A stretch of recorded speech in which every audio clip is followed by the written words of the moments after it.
En el modelo con descuentos, partiendo del modelo CEP sin ruptura, hablamos de un modelo de inventario con descuento por compra por cantidad o producción por cantidad, en un modelo donde tendríamos las mismas características que el modelo sin ruptura, pero la diferencia que tendríamos es que podríamos tener modificaciones en el valor del producto.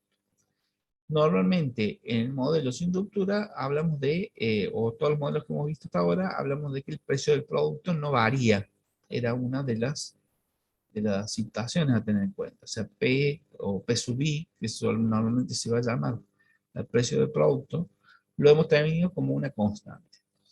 Pero, ¿qué pasaría si, por ejemplo, si compro más de 100 unidades o 100 unidades o más, y al tener una compra de gran magnitud, el proveedor nos ofrece un descuento? En ese tipo de situaciones, vamos a tener eh, justamente las características de que si me hacen descuentos, ya el costo de pedido no es el único relevante. El costo de almacenamiento también se va a ver afectado a veces por el precio del producto, pero nos va a hacer falta incorporar un nuevo término en la fórmula de costo total, que sería el precio, ya que también el precio variaría. Los demás supuestos siguen siendo los mismos, o sea, la demanda es constante y determinística, no vamos a aceptar ruptura, la mercadería ingresa en el lote completo, es decir, no vamos a estar relacionando en principio este modelo con el modelo de aprovisionamiento uniforme que habíamos expresado hace un rato. O sea que tendríamos los mismos supuestos básicos en el modelo CEP sin ruptura, solo que interviene la posibilidad de recibir un descuento en el precio. ¿Qué suele parecer como características básicas? Bueno, si partimos de un precio inicial que podemos llamar precio 1, normalmente el precio 1 suele estar relacionado con una cantidad que la vamos a llamar Q1 de capacidad de compra pequeña, ¿no? O sea, comprando lotes pequeños. Generalmente lo que suele ofrecerse como descuento es, si hacemos lote más grande, el precio disminuye. Es decir, obtendríamos un precio 2, que sería menor al valor del precio 1, y estaríamos haciendo compras o lotes con cantidades mayores en ese caso. Ahora, si el lote es más grande, también podría haber un segundo descuento o mayores descuentos que se podrían llegar a presentar. Los descuentos podrían ser en función del precio directamente o como un descuento en el precio. Por ejemplo, si primero pagamos 100 pesos, después podríamos hacer un descuento del 5%. Para el segundo intervalo podríamos estar hablando de un descuento del 10%. Para un tercer intervalo podríamos hablar de un valor de 75 pesos. Bueno, en realidad los valores podrían ser como porcentajes o como valores finales. En ambos casos nosotros vamos a necesitar el valor final con que intervenga en cada lote o cada tamaño de lote el precio del producto. Siempre entonces tendríamos que tener en cuenta que el precio del producto disminuiría a medida que aumenta el descuento o mejor el descuento con el aumento de la cantidad del tamaño del lote. Mi primer problema a tener en cuenta es, normalmente nuestro costo de almacenamiento estaba asociado a un costo fijo más un costo variable. Entonces, por ejemplo, el costo de tener acondicionado el espacio, es decir, un costo fijo, que generalmente lo podemos llamar como A, no depende de la cantidad que esté almacenada, sí directamente relacionado con la unidad de producto. Pero por otro lado, podríamos tener normalmente costos financieros, costos de préstamos, el valor del seguro, que están asociados al precio del producto. Entonces, B sería la tasa, en este caso, que estaría relacionada con el valor del producto. Entonces, ahora nuestro costo de almacenamiento ya no pasa a ser un costo fijo, sino que va a ser un costo que es variable dependiente del precio. ¿Qué tendríamos que hacer entonces? Y bueno, como tenemos una función discontinua, no podemos aplicar directamente el modelo CEP, pero sí podríamos establecer un algoritmo para poder resolver nuestro modelo. El algoritmo lo que tendría que hacer es identificar la forma de calcular lo que serían nuestros costos de pedidos, nuestros costos de almacenamiento que variaban y los precios del producto, eh, pero los precios del producto teniendo en cuenta la cantidad total que vamos a poder producir o nos están demandando en su totalidad. El costo de almacenamiento, como el costo de almacenamiento y el precio del producto justamente depende del precio, lo que vamos a tener justamente es que identificar en la función de costo total esos términos. Nuestra función de costo total nos quedaría entonces, de la misma manera que la teníamos en el modelo CEP, lo podríamos poner como costo de pedido más, o sea, costo de pedido más costo de almacenamiento, más el precio. Si lo hacemos por lote, por la cantidad de lotes que hemos tenido. Es decir, si analizamos cada uno de los periodos en función de T1, costo de almacenamiento por el costo, por la cantidad almacenada en promedio durante el periodo T1 sería el costo de almacenamiento. Si estamos analizando un lote que dura T1, un costo de pedido sería por lote, y en el periodo, en este caso, son unidades las que se compraron al precio P sub I. Si esto es un lote, por la cantidad de lotes me estaría dando el costo total del periodo, en este caso. Teniendo en cuenta justamente que el costo de almacenamiento es una variable que depende del precio y que T sub 1 es una variable que depende de Q y B es una variable que depende de Q, la fórmula del costo total nos quedaría expresada como tendríamos en el recuadro. Si podemos ver, en realidad no es muy diferente en los modelos CEP, porque tenemos el término costo total por pedir. El segundo término es costo de almacenamiento por Q por T sobre 2. Y la cantidad total demandada por el precio sería el tercer término, que en el modelo CEP era considerado como constante y por eso no lo incluíamos para facilitar la fórmula. En este caso sí tendríamos que incluirlo. Ahora, ¿cómo utilizaríamos esta función? Es discontinua, ¿por qué? Porque al cambiar el momento en donde cambia el precio, la función va a variar en función del nuevo precio. Con lo cual, si identificáramos, por ejemplo, tres intervalos de precios, o sea, precio sin descuento, peso 1, precio con descuento, peso 2, precio con descuento segundo, peso 3, podríamos ver que la función sería válida para las unidades que compremos entre 0 y Q sub 1. En realidad, acá debería ser 0 menor que Q, porque yo no debería poder comprar 0 unidades, ya que si compro 0 unidades nunca voy a poder abastecer la mercadería. Acá sería 0 menor que Q, menor que sub 1.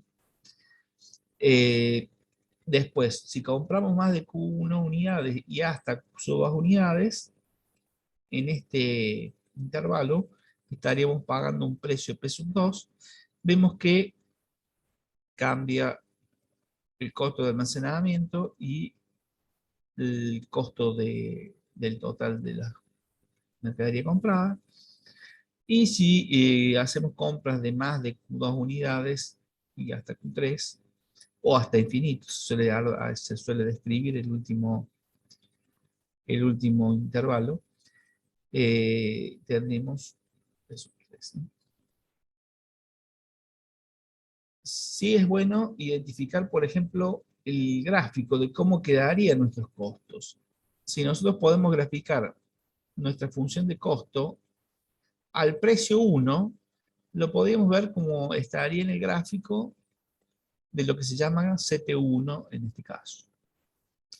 Si analizamos la función, toda la función CT2, sería el gráfico asociada al precio 2. Y si analizamos la función del costo total 3, estaría asociada justamente a la función que representa las variaciones con respecto al precio 3. A ver, en el caso del costo 1, va a ser válido solamente en el intervalo donde obtenga el descuento al precio P1, porque yo podía pagar al precio P1 si compraba menos de Q1 unidades. Ahora, cuando compro al precio P2, que era con descuento, con el primer descuento, en ese caso, acá me está faltando, hasta acá sería justamente el término en donde sería válida la segunda función. Acá tendríamos justamente esta sería la parte en donde el costo total 2 sería válido. Esta sería la parte en donde el costo total 1 sería válido. Y en el caso del precio 3, sería válido solo si compro más de Q2 unidades. Entonces, digamos que la función de costo total 3 sería válida solo si compramos más de Q2 unidades. Cuando queremos resolver este modelo, nos encontramos con lo siguiente. Si yo realizo el costo total 1, veo que el óptimo lo tengo fuera del primer intervalo. Es más, lo tengo a la derecha, pero en una cantidad que no sería válida porque ahí me estarían haciendo otro tipo de descuento. Por lo tanto, si yo quisiera comprar al menor precio posible, pero al precio relacionado al costo total 1, al P1, el costo mínimo lo tendríamos ahí a la izquierda. Pero tendríamos un pequeño detalle. Fíjense que para este gráfico puntual, el costo mínimo está a la izquierda de lo que sería el costo mínimo de la función al precio 1, pero el precio 1 era más caro que el precio 2, en donde estaría activa la segunda función. Acá podemos ver que en la segunda función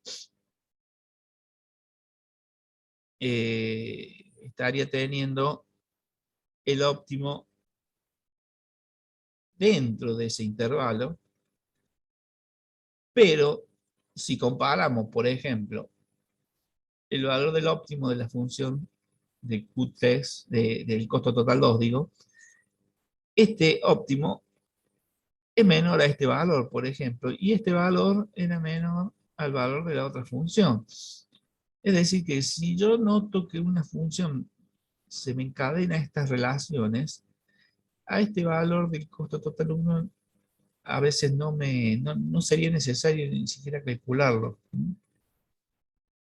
Es decir, si la cantidad óptima del lote es mayor al extremo superior del intervalo del costo total, no deberíamos considerar, no nos haría falta calcular el costo total en ese intervalo porque vamos a tener costos menores en intervalos posteriores. Ahora, si la cantidad óptima cae dentro del intervalo, obviamente en este caso el costo total lo vamos a obtener para este intervalo como costo total en función del Q, le vamos a llamar Q asterisco. Pero no quiere decir que sea el costo mínimo, porque si nos vamos a la tercera función, vemos que tenía un precio menor todavía. El tema es que la función es decreciente hasta llegar a un mínimo. En este caso, el mínimo también cae dentro de esta función. O sea que Para el tercer intervalo, nuestro costo total lo tendríamos que calcular en función del Q óptimo, pero el Q óptimo que obtuvimos en el tercer intervalo, mientras que en el anterior tendría que ser el Q óptimo que obtuvimos en el segundo intervalo. Ahora, nuestros Q óptimos nos dan costo mínimo para cada una de las funciones. El problema es que tengo que elegir el menor de los dos. Entonces, la decisión óptima para este caso sería elegir el costo total menor de ambos precios. Por lo tanto, lo que tenemos que hacer primero es ver si las cantidades óptimas caen dentro del intervalo. Si caen dentro del intervalo, identificarlas como cantidades óptimas y calcular su costo total. Si no caen dentro del intervalo, ver cuál es el valor óptimo en cada parte del intervalo. Y ahí, posteriormente, identificar los costos y elegir el más barato de ellos. En este caso, vemos que casualmente cayó como óptimo el Q dentro del segundo intervalo y dentro del tercer intervalo, pero no siempre ocurre ese tipo de relaciones. Existen otras situaciones en donde podrían ser diferentes la forma en que se presentan los costos óptimos, las cantidades óptimas. Por ejemplo, en este caso, el costo total mínimo para el primer intervalo nos cayó fuera del intervalo, igual que antes. El costo total mínimo del segundo intervalo nos cayó dentro del segundo intervalo. Y el costo total mínimo del tercer intervalo nos cayó fuera también del tercer intervalo. Pero en el tercer intervalo funciona diferente. ¿Por qué? Porque cuando comparamos el costo total 1 con respecto al costo total 2, sabemos que va a ser más caro porque el precio del producto es más caro y el costo de almacenamiento es más caro. Y se hacen lotes más pequeños, el costo de pedido también va a ser más caro, comparándolo con el costo total 2. Ahora, si comparamos el costo total 2, como el precio más barato y el costo de almacenamiento se va a hacer más barato, eh, hay que identificar cuál sería la cantidad óptima que sea válida para el tercer intervalo. Entonces, justamente lo que vamos a hacer es identificar el extremo, en este caso cuando la cantidad óptima de la fórmula nos cae fuera del intervalo, usar justamente el extremo inferior como lote óptimo, y en este caso lo que tendremos que hacer es calcular el costo total para Q3, no, para Q2 en este caso, perdón,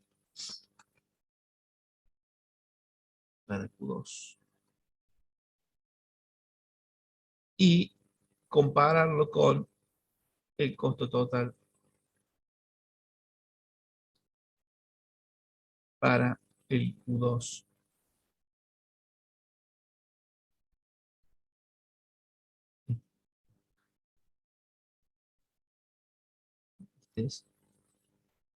De esos dos costos, es decir, entre este y este, elegiríamos el menor de todos. O sea, si quedó menor el segundo intervalo, ese sería el óptimo. Si quedó menor el del tercer intervalo, ese sería el óptimo.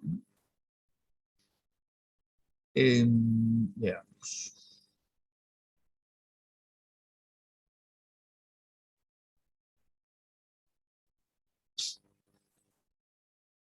Otra tercera situación que podríamos tener sería que, bueno, el óptimo del segundo intervalo caiga en el segundo intervalo, que el óptimo del tercer intervalo caiga fuera del tercer intervalo. Entonces, en ese caso, nuestros,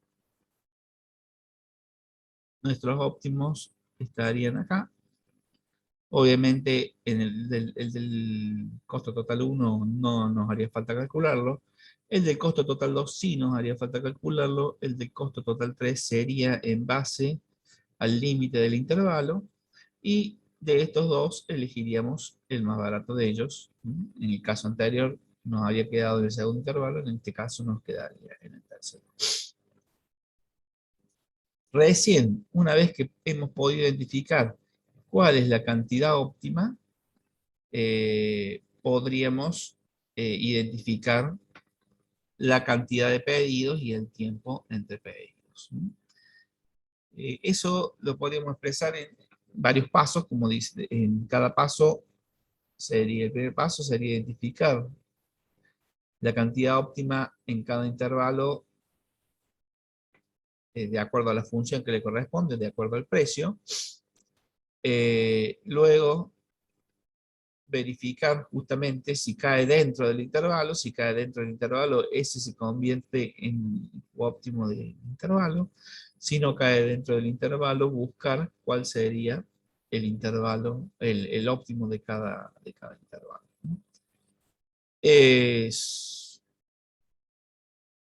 Bueno, este por ahí lo tienen en el libro expresado, o sea, la forma en que tendríamos que tener en cuenta. Normalmente lo que vamos a hacer es comenzar a calcular en base del intervalo con menor precio hasta justamente el intervalo de mayor precio. Pero veamos un ejercicio.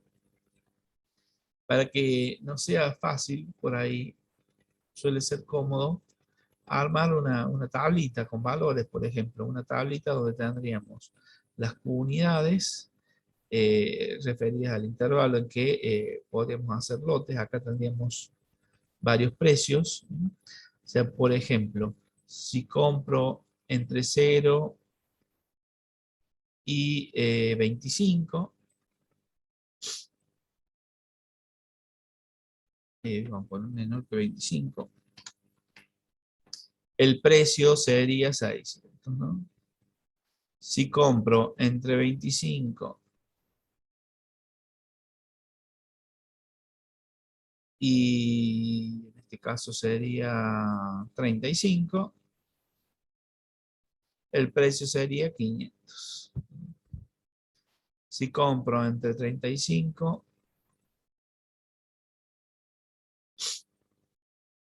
el precio sería 400. O sea, compro más de 35, el precio sería 400.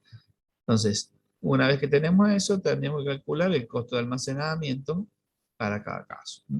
Esto sería 1 más 0,035 por 600. Esto sería 1 más 0,035 por 500. 1 más 0,035 por 400. Entonces calculamos el costo de almacenamiento. Luego calculamos el Q de la fórmula, le llamo yo siempre, en donde, bueno, justamente tendríamos acá el costo de almacenamiento. Lo vamos a llamar costo de almacenamiento sub I, justamente porque tendríamos diferentes valores dependiendo del precio, ¿no? Costo de almacenamiento sub I era A más B por P sub I. Bueno, calculamos entonces acá el Q para el primer intervalo. Normalmente esto lo llamamos Q asterisco. El Q para el segundo intervalo. El Q para el tercer intervalo. Siempre aplicando la fórmula. Y después identificamos el Q que nos quedaría en cada uno de los intervalos. Veamos los resultados. O sea, normalmente yo lo suelo armar como una tablita solamente para que me quede ordenado. Finalmente me está faltando acá calcular el costo total. Subí. Acá tenemos. Veamos los valores. Eh, veamos. Bueno, lo voy a anotar acá, así.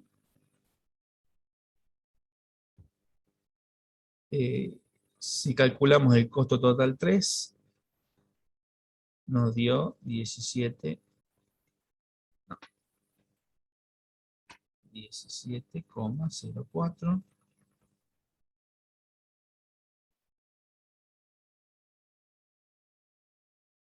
Si calculamos el costo total 2 y el costo total 1, tendríamos 15,34 y 14,01.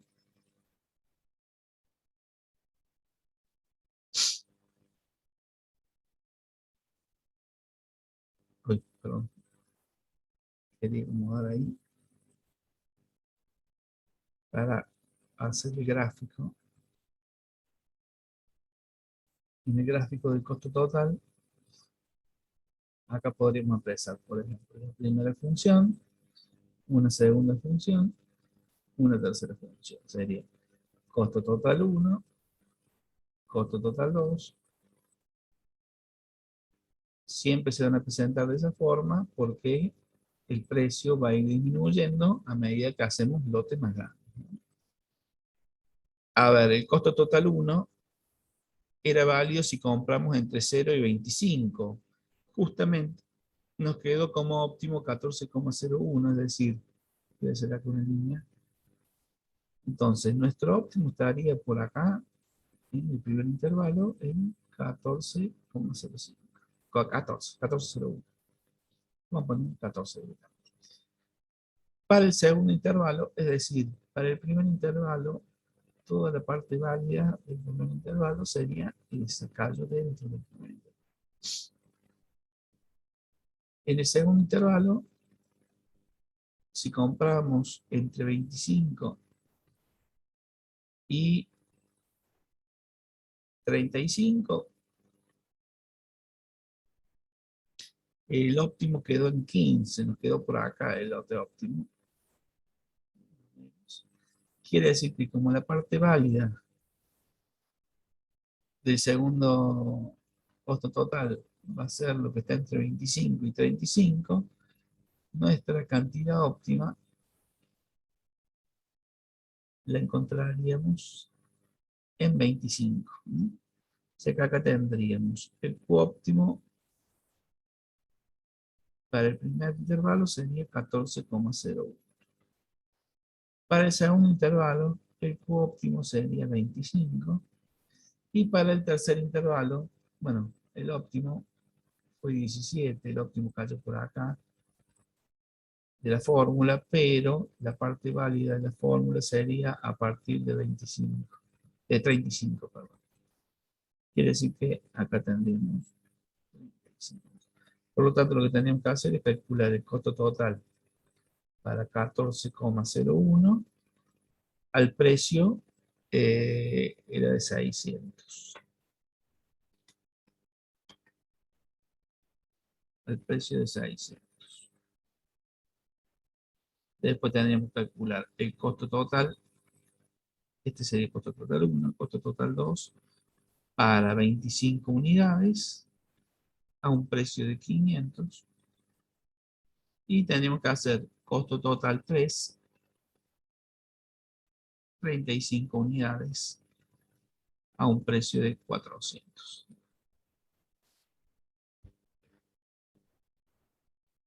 Ya una vez identificado, entonces, cuáles son las cantidades óptimas, las marco nuevamente en el gráfico. Las cantidades óptimas las tendríamos. Una estaría ahí, la otra estaría acá, y la otra estaría acá. Tendríamos que ver, bueno, según el gráfico este que puse ahí, parecería que fuera el costo total 3, pero como pues no fue hecho a escala, hay que calcular justamente los valores exactos y luego compararlos. Nos faltaría ver la fórmula costo total, sería, la repasamos antes de ver los valores.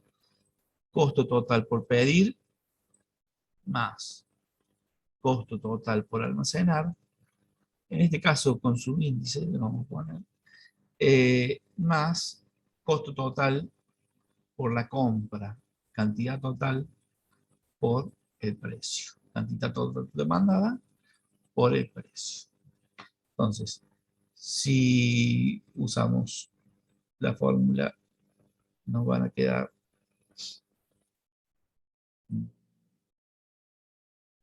estos costos totales, ¿no? Bueno,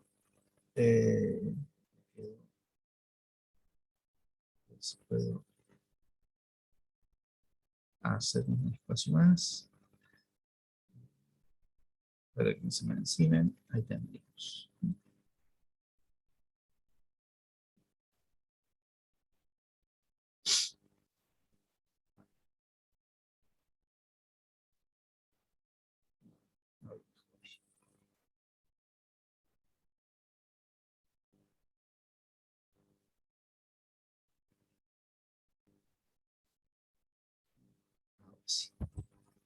Ahí tendríamos los costos totales. Serían 6 millones. Veamos que me interesaría recalcar acá. Está precio 400, precio 500, precio 600, precio 400, precio 500, precio 600. Y esta sería parte del costo de almacenamiento, parte del costo de almacenamiento, esta es parte del costo de almacenamiento. Y teniendo en cuenta justamente que en el primer intervalo, 14 unidades a 600. El segundo intervalo sería 25 unidades al precio 500. Tercer intervalo, 35 unidades a 400. Este dio 6 millones, este dio 8 millones, este dio 9 millones. Es decir, acá estaríamos en los 6 millones, acá estaríamos en los 8 millones y acá estaríamos en los 9,5 millones. Quiere decir que el costo mínimo lo estaríamos identificando en nuestra función, en el gráfico, en este caso en función de costo total. Quiere decir que la cantidad óptima de pedido sería 35 unidades. Costo total mínimo, 9.652.994. Ahora, si yo tengo que la cantidad óptima de pedido es 35, el tiempo entre pedidos va a ser justamente 35. El tiempo de análisis era 25, o sea que si queremos expresarlo en días, sería T sub 1 sería 35 por 25 sobre la cantidad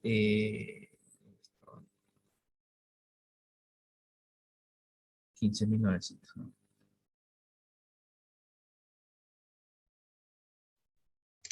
Profe, ¿el costo total mínimo no eran los 6 millones? Yo escribí 9 millones. Uy, sí, puse, sí, sí, sí, sí.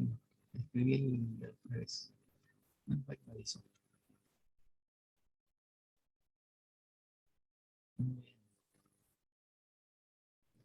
Casi que le tendría que dar un punto más en parcial. Me sirve, profe. Sí. Pero después me lo van a reclamar los demás. Ese es el problema. Seguramente no le va a hacer falta para puntos adicionales. Ahí está. Pero bueno, menos mal que el Q óptimo la había puesto bien. Q por T sobre la demanda total, ¿no? La demanda total era 15.900. Siempre yo me fijo en las fórmulas acá porque es fácil ver el costo de pedido, eh, la cantidad demandada, el tipo total de análisis. Eh, el tiempo de análisis es 365. Yo lo puse 25, me confundí con el ejercicio anterior, que sí era 25 en el ejercicio anterior. Este es 365.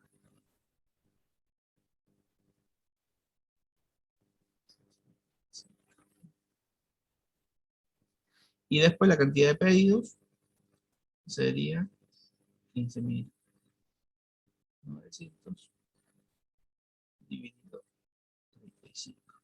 Es importante tener en cuenta que T1 y D no se calculan para los intervalos, sino que solamente lo vamos a calcular para la cantidad óptima.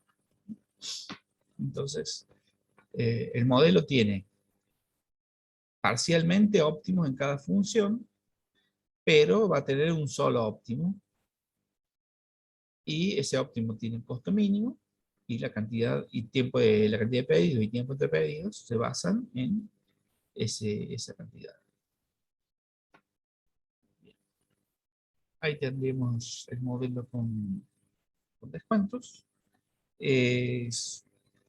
Parece un poquito más largo, ¿no? Pero en realidad no es difícil. Si van haciendo los cálculos, lo que hay que tener en cuenta es que siempre las cantidades óptimas más o menos caen cerca del mismo lugar, es decir, no van a variar mucho. Si hay alguna variación medio rara, es muy probable que haya algún error de cálculo en las cuentas.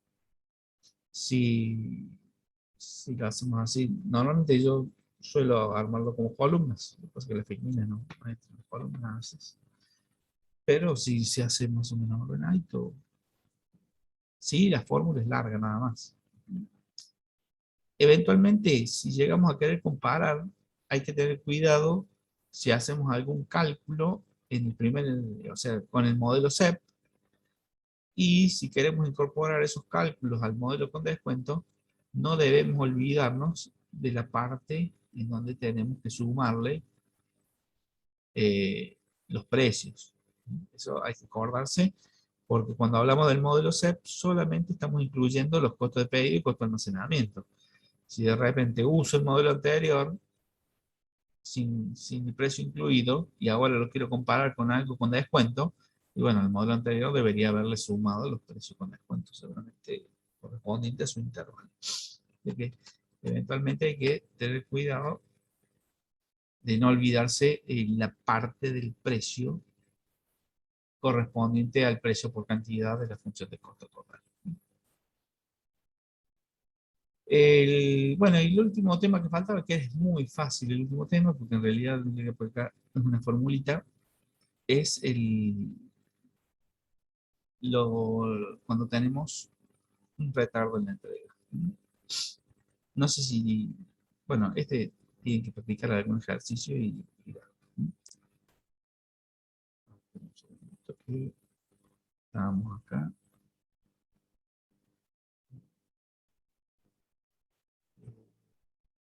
Y bueno,